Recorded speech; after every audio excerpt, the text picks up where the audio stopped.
What was your first business at that I time? was just like mowing lawns for people in my neighborhood. So you would just knock on their door and say, hey. Now, one day I was jogging around in the worst neighborhood again, jogging in the neighborhood. Right. And I saw an older gentleman, and he was just like, he must be in his 70s or something. And he was like mowing the lawn like this, like very, very slow. Yeah. And I was a young So guy. you saw opportunity. No, I was just, hey, how about I just help you? I wasn't thinking about anything. So I helped him mow the lawn, and right afterwards, he poured $20 and gave it to me. Light bulb went. I was like, okay, maybe I can make some money doing this, yeah. right? And that gave me the inspiration. And here's what's interesting. So I had no money. So I thought, what if I do this for other people? Maybe I can make some money on the side. But I had no money. I didn't even have the money for the lawnmower. Yeah. So I talked to this older gentleman, and I said, why can I borrow your machine? Because I know I can see the machine is brand new, right? Like maybe it costs like $1,000. So to me, that at the time was a lot of It money. was like $1 million. It was like $1 million, right? So I asked him, well, can I borrow your machine? And in return, I would take care of the machine. I would add the gas and take care of everything, the blade and maintenance. I'll mow your lawn every single week for free, once a week. And I remember he said, you know what? I can't move this damn thing anyway.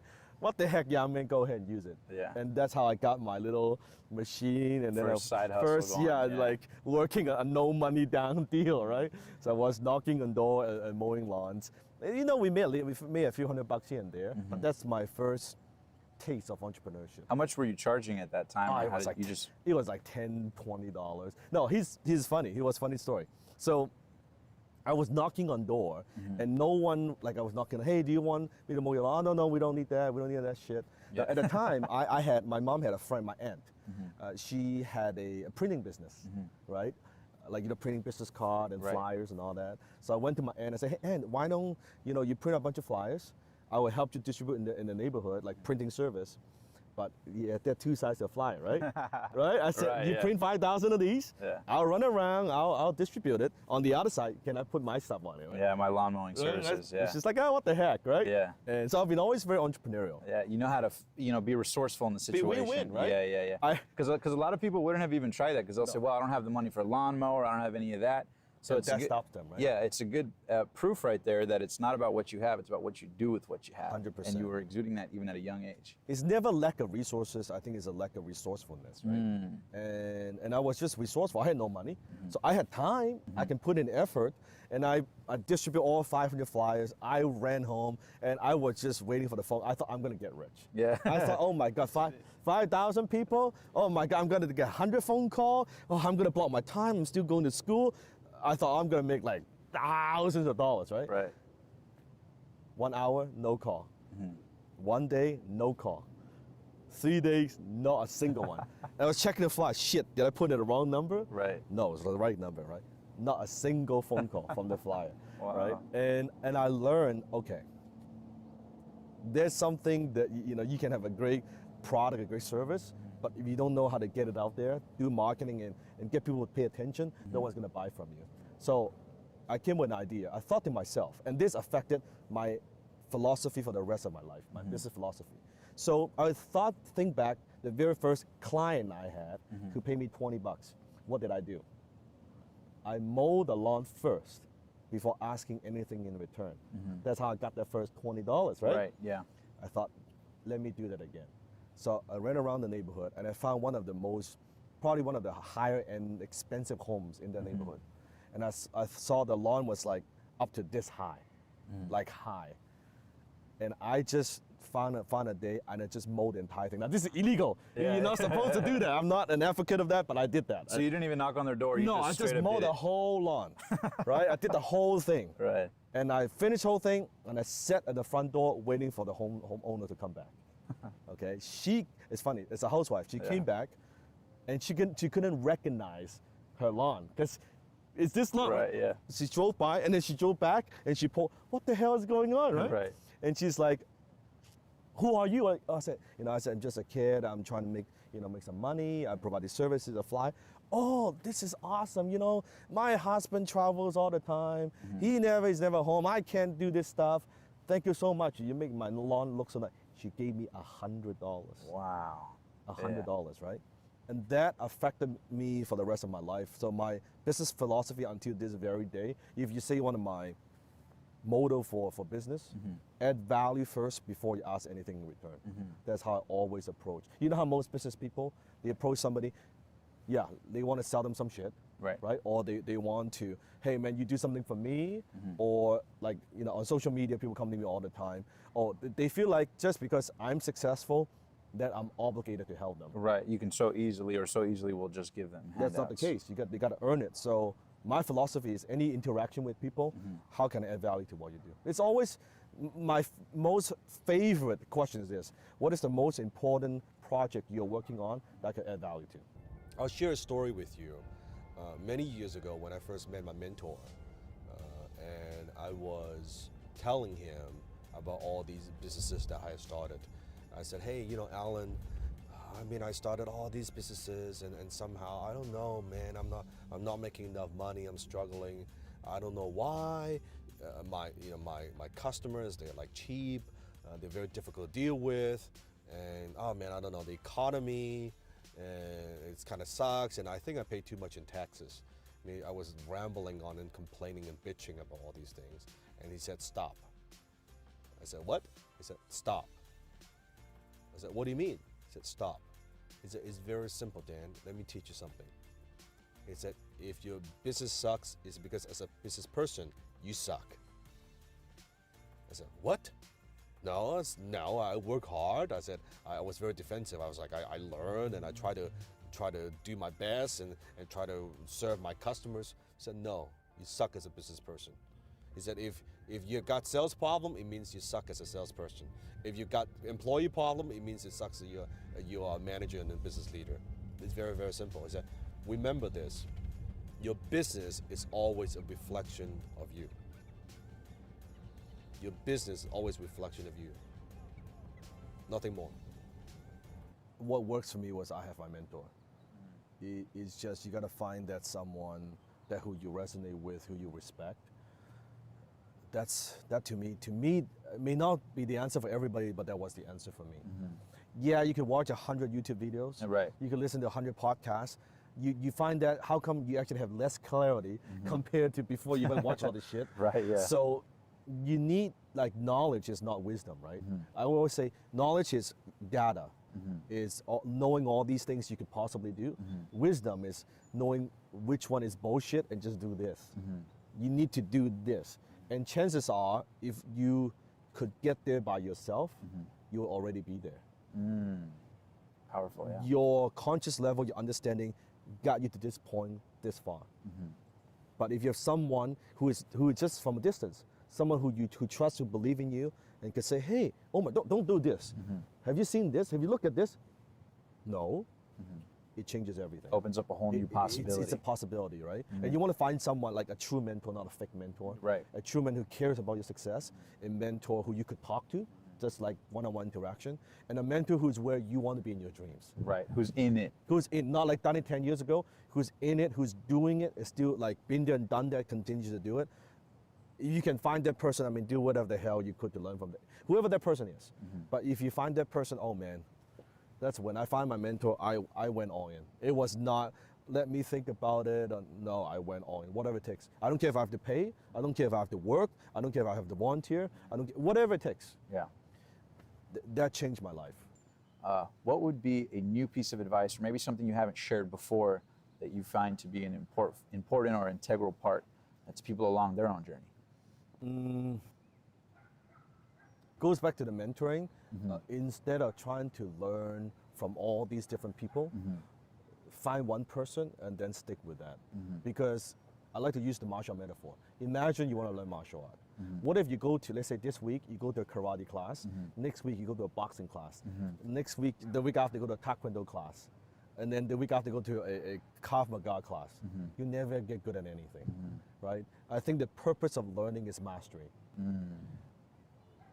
If you find the right mentor, and the right mentor to me is like, you look at the guy and you say, that's a guy I could spend 10 years learning from, that I would still so much to learn. Yeah. That's the right guy. And when you find that guy, just stick with it. Don't have that shiny object syndrome. Oh, that sounds good. That guy sounds pretty good. you never get good at anything. Jack of all trades, master at It's none. none. But you found that the right person, you don't need a lot.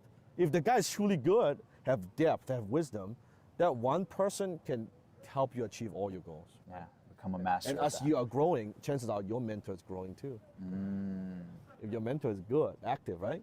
So you're like, get to hear, but your mentor is growing too, right? And that's why I take pride. I'm the guy that usually when anyone that goes through everybody else, and they finally found me. When they found me, my guys, talk to any one of them, they don't leave. They've been with me 2, 3, 5, 6 years. They don't leave. But I would look back and I would say, you know what, success is getting what you want, but significance is giving what you got. You have to go through the stage. You have to learn how to become successful. Yes, I know, I get it. Get the car, get the house, get all that stuff. Right. But when you do get there, you realize there's more to life. Because at the end of the day, how many cars can you drive? Right? How many beds can you sleep on? It's one house, is one car, is 2 cars. After a while, those things don't mean a lot. What is meaningful is you'll be able to do what you like to do. And success to me is very, like, the definition is very simple. I think it is be able to have a predetermined plan, whatever the plan is, predetermined plan, executing the plan successfully over a long period of time, and having fun doing it. Enjoying the process. If you can do that, I think you're very successful. So it's not so much a destination, it's a journey. So don't wait till, when I make that fucking $1 million, I'll be happy, I'll be Right, successful.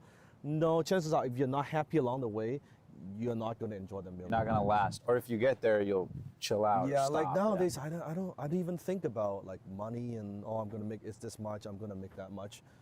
But when you don't focus on that, money is a funny thing. Money goes to people who doesn't need it. Money goes to people who knows how to multiply it. Right. When you're not chasing money, money just comes. Like, it's crazy. And the second one, which you kind of have touched on, I think is the mindset. Yeah. That I think to be successful, you need the mindset and you need the skill set. You need both. So without the mindset, I don't care how good you are, how good the product is, or how good your offer is. None of that matters because your mindset is not at the right place. Yeah. You may have negative association with money. You may have negative association with people who's got money. Yeah. You might have negative association with success or fear or failure. Yeah. I actually find that most people are actually have fear of success more than failure because they know how to fail. What they don't know is how to succeed. So they're actually not comfortable with success. You can tell. You look at people where sometimes I see people I recommend people to do, they change the environment. And when I had no money, I would go to, like when I was doing copywriting, I would go to downtown. I would go to the hotel and I would stay in the hotel and I would just work in the lobby because I want the environment. I want to be comfortable, right? Yeah. And as I make more money, I would get a cup of tea. As I make more money, I would do lunch there. I could have business meeting there. Then finally, I can make enough money to stay there. Yeah. But it's that comfort. So they're not comfortable with success, although they say they want success, but they're actually not comfortable with it. You can see their behavior, even the minute they make a little bit of money, like ooh, Yeah. right? Well, even in some cases too, it might mean that more successful you become, you might get some critics or haters or people jealous. There's some. You have to deal with that, right? And a lot of people, they're afraid of Criticisms, of going for it 100%. And also your friends will think differently of you. Yeah.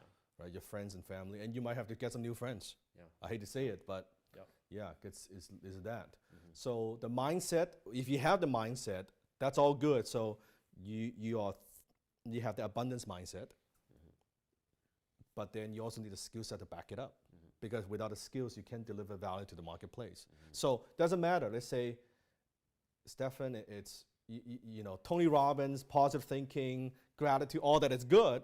But if you cannot communicate, you cannot teach, you cannot sell, you cannot blog, you cannot market, you cannot make videos, you don't have those skills, it does not matter, right? You need that skills to bring that to the marketplace, right? Yeah. And over the years, I mean, what skills you have developed over the years?